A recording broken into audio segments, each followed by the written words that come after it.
Welcome to Living Out Loud with Beth.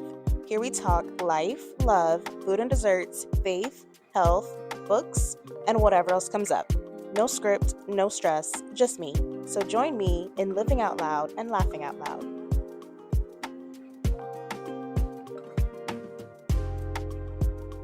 Hey, you guys, thank you so much for tuning into episode number 3.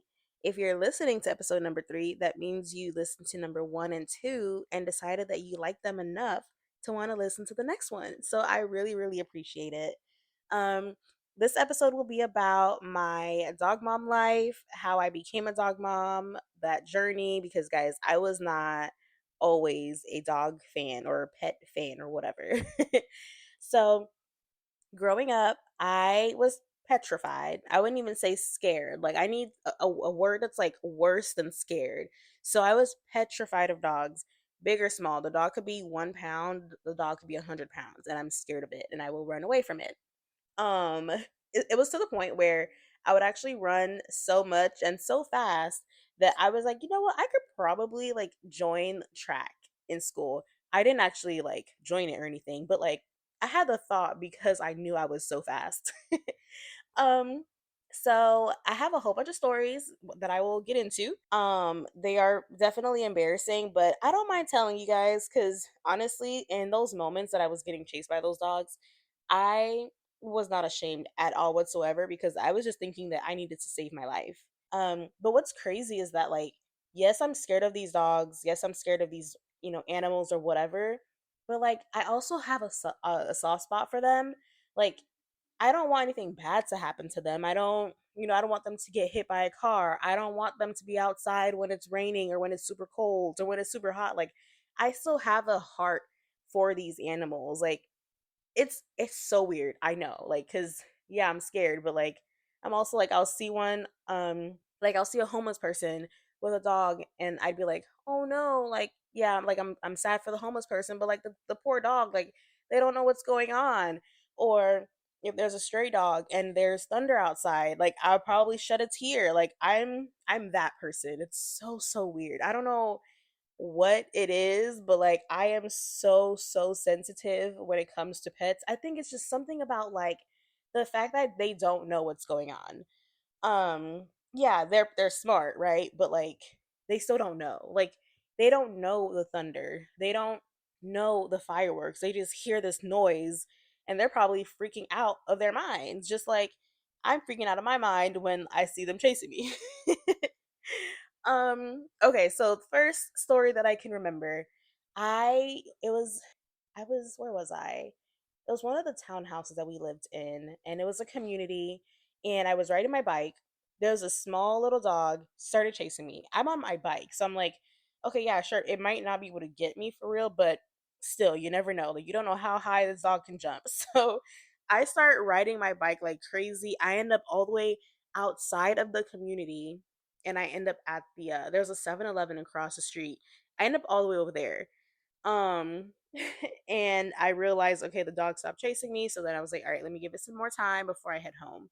Um Another time I've been chased by there was these like super big dogs, and it was two of them in that same community. I was like, why are people just letting their dogs out? Like, are they out to get me on purpose? What am I doing wrong? Um, so I got chased by those two dogs on my way home one time. And then there was a time where I was leaving high school with a friend, and you know who you are. And she's not even afraid of dogs, but I guess like in the moment of things, like she was like, "All right, let me just do what Pepperly is doing." So she was running with me. Shout out to that friend.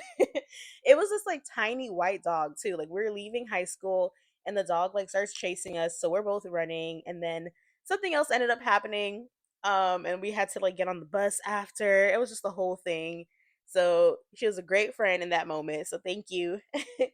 um and then I think this was the worst one.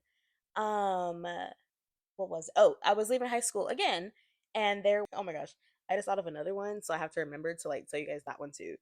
So I was leaving high school. It was my sister and a friend. We were walking over to my car and there were these two small dogs.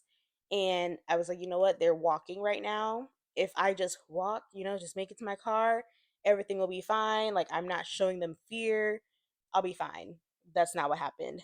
They start booking it towards me. So, of course, now I'm taking off too. So, I'm running circles in the street. I end up back on the sidewalk and I fall, guys. I hit my head on the concrete. Then I have this big old scrape on my arm, like my elbow area. And I normally don't get injured as much because, like, I'm normally not outside long enough to get injured. So seeing that blood freaked me out. um, I don't know. I think the owners of the dogs like came out at some point and told them to like stop. They didn't bite me or anything, but it was just like, I tripped on I don't know what, and hitting my head and like getting that scrape like messed me up. Um, so it's just like all these things that like confirm my fear. So when people be like, "Oh my gosh, why are you scared of dogs?" and then I tell them, they're like, "Oh, I mean, I guess okay." um, but oh, the other time, so this was actually in high school. We're just like, I think it was like morning, before like it was time to go to the first class. There was this one dog that was like, I guess it was a stray dog. It ended up in the school. Guys, I ran so quick to the girls' bathroom.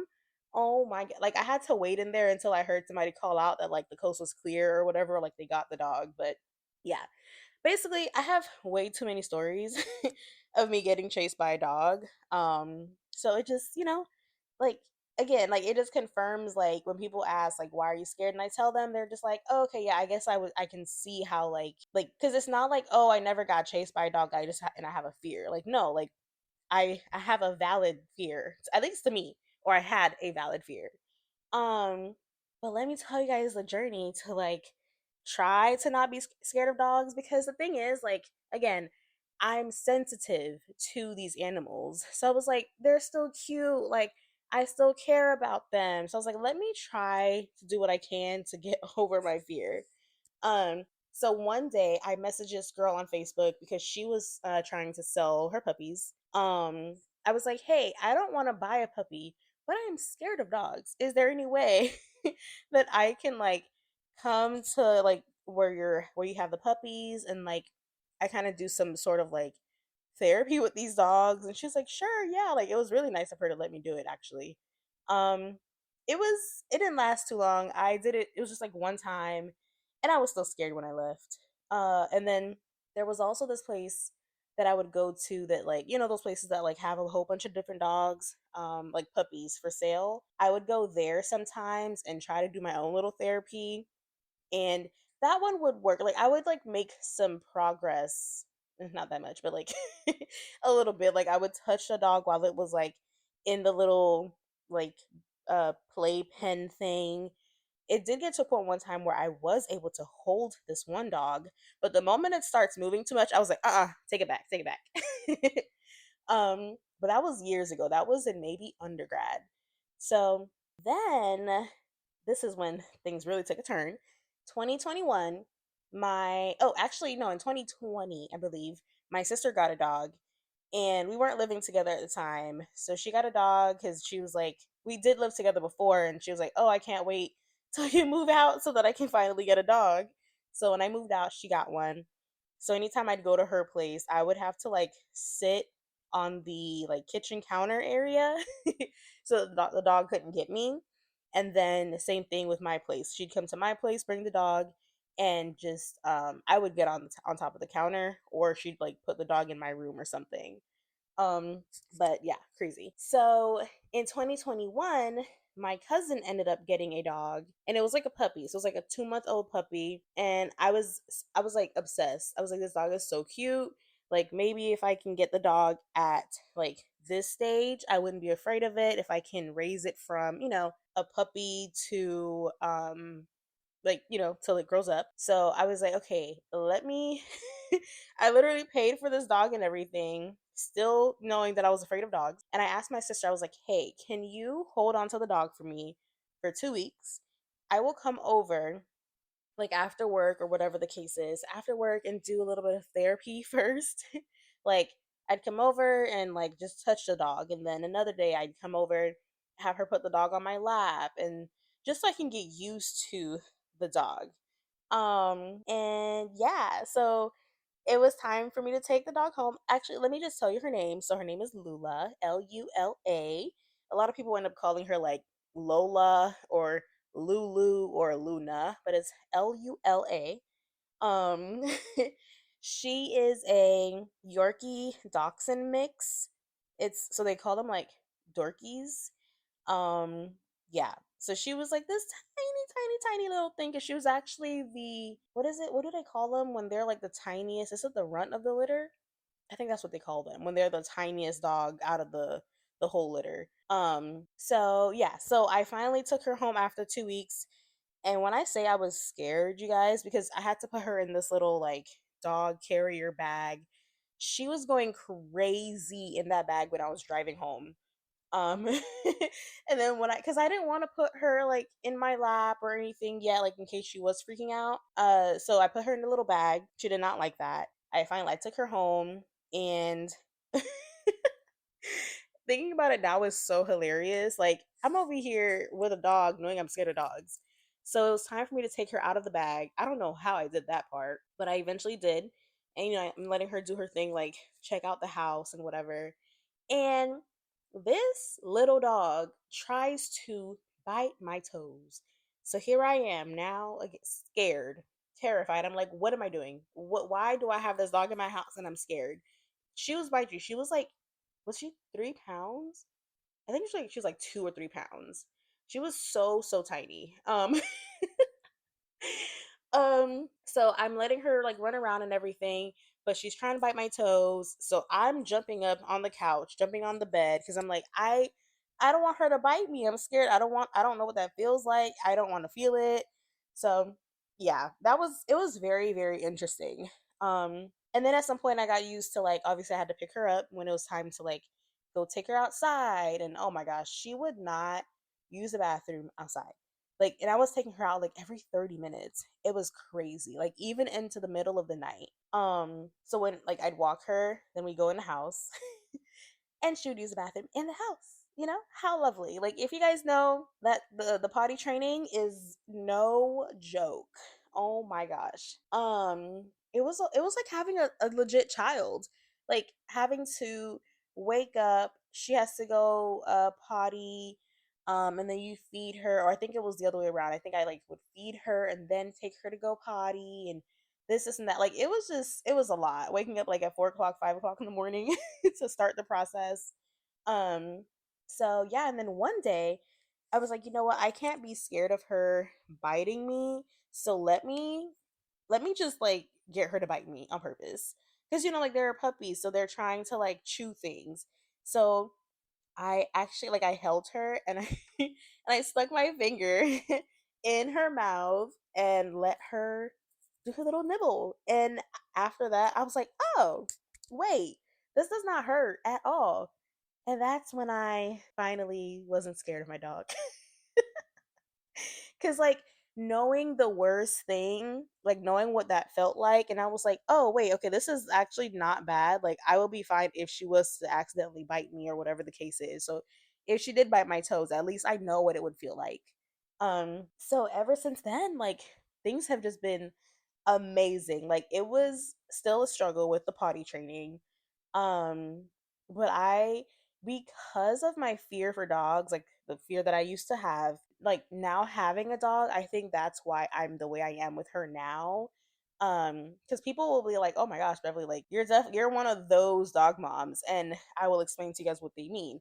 But I 100% am one of those dog moms because for me, that fear of dogs was so serious. Like I didn't think I'd get over that fear at all. So the fact that I did and I have a dog is just so wild to me, like even till this day. But I really couldn't imagine like life now like without her. Like she just like makes things like so much better. Like her little personality is so perfect. Okay, so she is now, let's see, she'll be 5 in October of this year. She is like 10 pounds, so she's gonna stay, small. She's super long because she's half dachshund, but she's also Yorkie, so she has a little bit of that sassiness. um but she also has like, it's gonna sound so weird, okay, but she also has like my personality, like in a way. Like she likes to just be alone. She likes to just chill and do her own thing. So I work from home. I mentioned that before, but she'll like, let's say she's hanging out with me upstairs. If we go downstairs and I'm gonna go like get my lunch or something, I'll eat for a little bit, then I'll head back upstairs. You would think like she needs to be right up under me. No, like when I'm heading back upstairs, she's like, I'm good. I'm gonna stay down here. You go upstairs. Like, let's both have our me time. So she will stay downstairs for hours until she finally decides to come back up. I do, she's extremely spoiled. So I do have, she has like a bed downstairs and like her, food and water bowl downstairs in case like when we're downstairs, if we're on the couch. That way she has her stuff down there. But then she also has the same stuff upstairs. So I have a bed for her upstairs and her food and water bowl upstairs. And okay, this is gonna be the part that people are gonna be like, "Oh no, you do it too much." Um, even though she has a bed upstairs and a bed downstairs, when we are downstairs, she does get to lay on the couch with me. And when we're in the room, she does get to sleep on the bed with me. I do have like her blankets on the bed so that she lays on the bed, like on the blankets on the bed. But yeah, she, listen to me, this house is just as much as hers as it is mine. So yeah, like that's why I'm like, of course she has to have the like two sets of everything, like upstairs and downstairs, because I want her to be comfortable both in both places. I okay, no, this might be the actual thing you guys say that I'm like doing too much. I do have a car seat for her. When she was a baby, like, super, super tiny, I would just like hold her in my lap. But she's gotten a little, a little thicker and a little longer, and it's a little uncomfortable now. So I got her a car seat so that she could just sit and be a passenger princess. And I do have a stroller. I have a stroller for my dog, and I don't use it that often. I would only use it like if I'm going for a walk outside, or if we're going to a place where they don't really allow dogs, but like they won't know that she's a dog because she's in the stroller. Like, for example, like Marshall's, I have one close to me. Like, we'll go to Marshall sometimes and she'll just be in the stroller. Um, and like people usually think they'll be like, "Oh my gosh, the baby," and then I'm like, "Oh no," and then they realize it's a dog.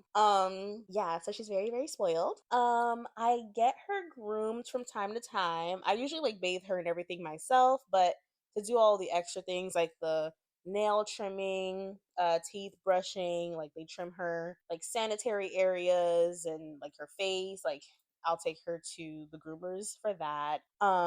Dog sitters. Oh my gosh, you guys, I am so picky when it comes to picking a dog sitter for her. I try to like just stick to one person, which I have done, but the person that we had before, she moved, so I had to find somebody else. I have to like, they have to meet all the requirements. So like I'll use the app, like the to find a dog sitter, I mean. And I'll select like, okay, they can't have a cat because I don't know how she is with cats. So I don't need to like, I don't want to be on a trip and like I'm nervous that this cat is going to scratch my dog's face. I prefer if they have a like closed backyard, just because like if you're taking her outside, she might take off, not gonna lie. Like so if there's a gate, at least she can just like run around in the backyard versus like I'm stressing that like she is going to take off. I prefer that like it's a non-smoker house, like, and that the person will be home preferably. For most of the day. I mean, obviously like they can go out. Like I'm not saying like, oh, the dog sitter has to only be a homebody. It's not necessarily that, but like if I'm taking my dog to you to watch her, I'd rather that you not just be gone the entire day. And then I also prefer that they have a dog, preferably a female dog, just because I don't want to worry about a male dog trying to, get a little with my dog. Like, no thank you. She is spayed, but still. I think those are like the main requirements when it comes to looking for a dog sitter for me. I believe so. Yeah, so the current dog sitter that we have, we love her. Let's see, how else is she spoiled? Ooh, when I have to go out, whether it's for 10 minutes or 4 hours, I always make sure I give her a treat, and I have to tell her, like, I'm gonna be right back. I love you. Like, I'll see you soon. Just because I don't want her to think that I'm abandoning her. Like, because I heard that like they'll save their food or they'll save their treat just because they think that you're not coming back home. And that breaks my heart. Like, I'm for sure coming back home. Like, but like she really does do it. Like, I'll give her a treat, like to keep her occupied. Like, I'm thinking that she's going to be enjoying this treat while she's, while she's home alone. But I'll come home and the treat is still there. And when I come home is when she starts eating the treat. It's almost like she's like, okay, so you are home. You didn't leave me. Great. Now I can eat this treat versus like, oh, let me save this treat in case I have to make it last in case you don't come home. Like that makes me so so sad. Oh my gosh, speaking of being sad, I get these random moments where I'm like, okay, she's 5 or she's turning 5 this year. So she's still young, yes, but like I can't imagine when it's that time. Like, what am I gonna do, you guys? Like, my dog is basically my daughter. Yes, I know that sounds crazy, but like it's true. Like that's just how I feel. So like, what am I gonna do when that time comes? When it's time for her to go, if I have to put her down or whatever the case is, like I'm going to need to be in a mental institution. Because that is my child. And again, the same thing, like they don't know what's happening. So like, I don't know. It makes me so sad. Sometimes I'll like look at her stuff and I'm like, oh no, when it's that time, I'm gonna just have that stuff and I'll just be looking at it and then it'll be time for me to either give it away or I don't know, do something with it. But that just makes me sad. I don't think about that super often, but when I do think about it, it makes me really sad. So what else to like tell you guys about my daughter? Oh my gosh, okay, this happened today. So with her food, since she has food upstairs, so I was just doing some things on my computer upstairs, and she was eating. Then I heard her stop, so I was like, "Oh, let me check." Because it's either she's done eating or her food finished. So I checked and saw that the food was done. So I was like, all right, it's time for me to go get her some more. She always like sits by the food, like the empty food bowl, to let you know, like, hey, it's done, but I'm not done eating, so I need you to give me some more food. So I got up, went to go get her more food. And this is another thing that she does. It's so funny. She won't follow me down the stairs to go get more food. Like she will be like, "All right, lady, like go get my food. I'll be right here." So I'll go down the stairs and she will sit there and wait at the very top of the stairs. It is hilarious. It happens every single time. And then I come back up, I put her food bowl back down and she continues eating. And oh my gosh, okay, another thing. Sorry, I'm like all over the place, but I'm trying to give you guys like a, so you guys like get to know her without like if you haven't met her, you feel like you know her. She is so so brave. Oh my gosh, like when we're at the vet, like I normally get a little nervous for her cuz again, she doesn't know what's about to happen. But like when they give her her shots and stuff, like she's strong, okay? Like they usually think that she's gonna like freak out, but she will take that shot like it's nothing. And that is, I can't say the same for myself. Back in the days, at least, I I used to be so scared of shots. But yeah, like she will sit there and like she won't make a sound. So yeah, my child is brave, you guys. And I want to know if there's anybody else that's like me in the sense that like you consider your dog your child. You like, do you take it to the extreme, like where you have the car seat in the stroller? If you don't, that's totally okay. I know some people like dress up their dogs. I do that for her as well sometimes. Usually on her birthday, I'll get her a little dress. Are you guys super picky with like getting a dog sitter? Do you guys get them groomed super super often? Like, do you let them sleep on the bed with you? Um, oh, my mom. So she doesn't have a dog, but she sees my dog and my sister's dog and my cousin's dog as like her grandkids. Like so, and it's so cute because like just seeing how like my dog, seeing how Lula acts when she's around my mom. It's like she knows that we're at grandma's house, and my mom always has to have a treat ready for her. Like it's just so cute, and like sometimes like if it's me, my mom and Lula, like you would think that Lula would just be chilling or just following me, but no, she'll actually just go, she'll follow my mom instead because she knows that that's her grandma. It's the cutest thing ever. I think that's everything really for now, at least things that I can think of. But if I obviously like I will be talking more about her and like just as like life goes on, like give you guys updates. I'll definitely do like a birthday episode when that time comes. And maybe by then, maybe I will be doing video podcast episodes, but we shall see. Let's see how the audio ones go first, and then we'll get into the videos. But I think that's it, you guys. I hope this was an entertaining episode. If you don't have a pet, Like that's okay. Like if you don't like pets, if you're scared of dogs or any pets, like, it's okay. Like I'm glad you still listen to the episode. You don't have to skip all the dog episodes, because maybe if you don't like dogs or if you are scared of dogs, like maybe this will help you a little bit. But for all my dog parents out there, are you guys loving this life? Because it's an amazing life to love. Like okay, well, I think that's it, you guys. So I will talk to you in episode number 4. Bye, guys. That's it for today's episode of Living Out Loud with Beth.